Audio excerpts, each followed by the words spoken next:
Hello and welcome back. In a previous lesson, we explored ways to disagree with ideas tactfully.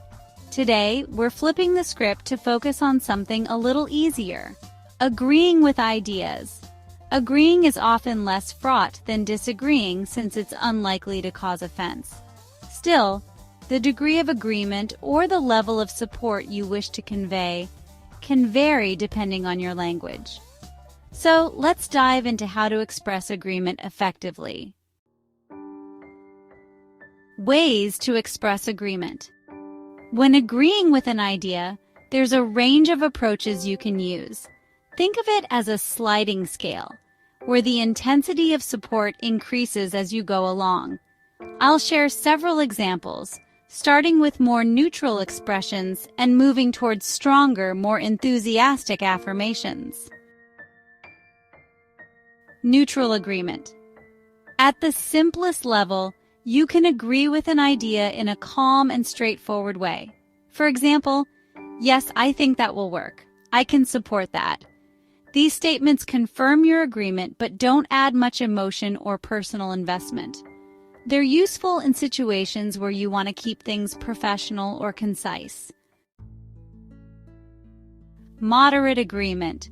When you want to show a bit more engagement, you can use phrases like, "That's a really important point. That makes a lot of sense." These sentences go beyond basic agreement by highlighting the value or logic behind the idea. They subtly convey that you appreciate the thought or effort behind it, which can help build rapport. Strong agreement. Now let's ramp up the enthusiasm. If you're genuinely impressed or want to provide encouragement, try, "That's an amazing idea. I couldn't have put it better myself. That's the best idea I've heard all day." These phrases not only express agreement, but also enthusiasm and support. Use them when you want to boost someone's confidence or show that you're genuinely excited about their contribution. Agreeing with enthusiasm, why it matters.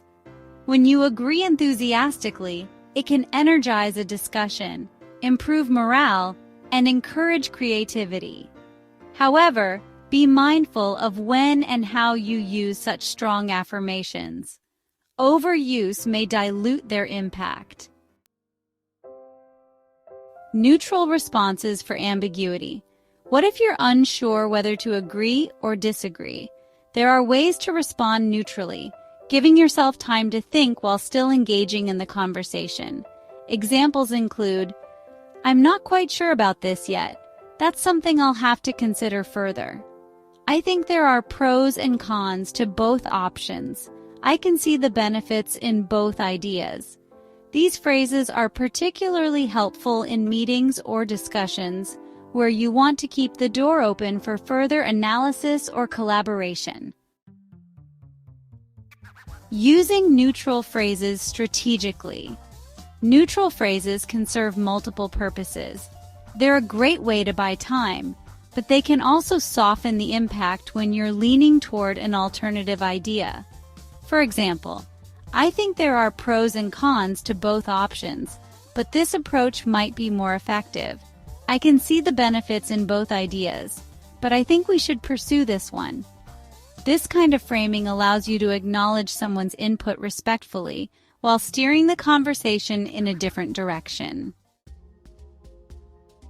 Practice makes perfect.